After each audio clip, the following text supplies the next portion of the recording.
ગામમાં ગેરકાયદેસર રેતી ખનન પર ખાણ ખનીજ વિભાગની કાર્યવાહી। ડભોઈ તાલુકાના ફૂલવાડી ગામમાં ગેરકાયદેસર રેતી ખનનના મામલે ગાંધીનગર ખાણ ખનીજ વિભાગની ફ્લાઇંગ સ્ક્વોડે તાજેતરમાં રેડ કરી ઓરસંગ નદીના પટ પરથી ગેરકાયદેસર રીતે રેતી ખનન કરવામાં આવી રહ્યું હતું, જેમાં મોડી રાત્રે કાર્યવાહી કરીને 8 ટ્રક અને હિટાચી મશીન સાથે અનેક આરોપીઓને રંગે હાથે ઝડપવામાં આવ્યા હતા। આ કાર્યવાહી દરમિયાન ₹2.50 કરોડનો મુદ્દામાલ જપ્ત કરવામાં આવ્યો, જેનાથી રેતી ખનનની હકીકત બહાર આવી છે। આ પહેલા પણ ડભોઈ તાલુકાના ભીમપુરા ગામમાં ગેરકાયદેસર રેતી ખનન અને પરિવહનનો મામલો સામે આવ્યો હતો। જુલાઈ 2021માં કલેક્ટર કચેરીના ખાણ અને ખનિજ શાખાને ઓરસંગ નદીના પટ પર ગેરકાયદેસર રેતી ખનન અને પરિવહનની માહિતી મળી હતી। તપાસ દરમિયાન ભીમપુરા ગામના નિવાસી વિજય માનસિક પાટણવાડિયા અને રોહિત જગદીશ પરાગભાઈ ગેરકાયદેસર રેતી ખનનમાં સંડોવાયેલા હોવાનું જાણવા પડ્યું હતું।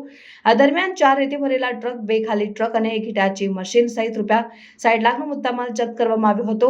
વડોદરા જિલ્લામાં ગેરકાયદેસર રેતી ખનનના કારણે જાનહાનિના બનાવ પણ બન્યા છે। જૂન 2018માં ગોવા નદીના કાંઠે ગેરકાયદેસર રેતી ખનન દરમિયાન એક કાંઠો ધસી પડતા 4 મજૂરોના મોત થયા હતા।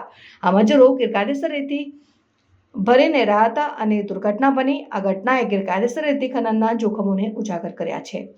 આવા બનાવો દર્શાવે છે કે ગેરકાયદેસર રેતી ખનનના કારણે પર્યાવરણને નુકસાન થવા ઉપરાંત માનવ જીવનને પણ જોખમ થાય છે। ખાણ ખનીજ વિભાગ અને સ્થાનિક પ્રશાસને ગેરકાયદેસર રેતી ખનનને રોકવા માટે કડક પગલાં લેવાની જરૂર છે, જેથી પર્યાવરણનું સંરક્ષણ થઈ શકે અને માનવ જીવન સુરક્ષિત રહી શકે।